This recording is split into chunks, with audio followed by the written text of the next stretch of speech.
Here is a paraphrased version of your video script. I've kept the same narrative voice, emotional tone, dramatic pacing, level of detail, and overall articulating style, only rephrasing sentences with slight changes in word order, structure, and vocabulary while preserving the original atmosphere and impact. Virginia Hartley didn't learn to count the usual way other children did, with apples or pennies. Instead, she counted using names. Names she carefully carved into the wooden beam above her bedroom window. Names she would quietly whisper each night before falling asleep. By age 8 there were already 12 names. By 10 the total reached 17.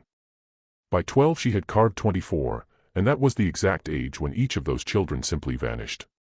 By 1851, when Virginia reached 17, the beam held 43 names. 43 children who had come to Hartley Plantation as infants or very young toddlers, who lived and labored there until turning 12, and then, nothing. No sale receipts, no shipping manifests, no notices placed in the Richmond newspapers, no trace at all in her father's famously precise ledgers that tracked every bushel of tobacco, every bale of cotton, every sack of grain, every cent that changed hands. Just gone. Virginia still remembered the first disappearance she truly noticed. She was only 7, playing near the kitchen gardens where the children worked. There was a girl called Ruth, about 11, with fast hands and an even faster smile, who showed Virginia how to braid sweet grass into beautiful designs. They met in the early mornings while dew still clung heavily to the tobacco leaves and the air carried the scent of damp soil and growing things. Ruth could make the grass twist and weave in ways that seemed almost magical to young Virginia. One Tuesday in June, Virginia arrived at their usual spot and Ruth was missing. She waited. The sun rose higher. The dew evaporated. Still no Ruth. Virginia asked Ruth's mother, who spun away so fast her skirt flared. She asked the cook, who muttered that the child had been sent on and refused to meet her gaze. That evening at supper she interrupted her father's discussion of tobacco prices to ask the question that made the whole table fall silent. "Father, where did Ruth go?" Thomas Hartley regarded his daughter with faint annoyance. "Children shouldn't interrupt grown-ups, Virginia.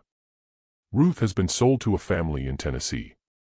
That's all you need to know." But Virginia had been in his study only 2 days earlier, carrying his afternoon tea. She had seen the open ledger on his desk, the brown leather one he normally kept locked away. Ruth's name appeared there in her father's neat handwriting. Next to it, the sold to column was empty. Only one word had been written, removed. That same night Virginia took her mother's sewing scissors and carved Ruth's name into the beam above her window. She wasn't entirely sure why. She simply felt someone ought to remember. Over the following decade she added 42 more names. Before we continue with Virginia Hartley's story, and the terrible secret that would one day shatter her family and rattle the foundations of Tidewater Plantation Society, I'd like to ask you to subscribe to the channel and tap the notification bell. This kind of mystery deserves to be heard all the way through.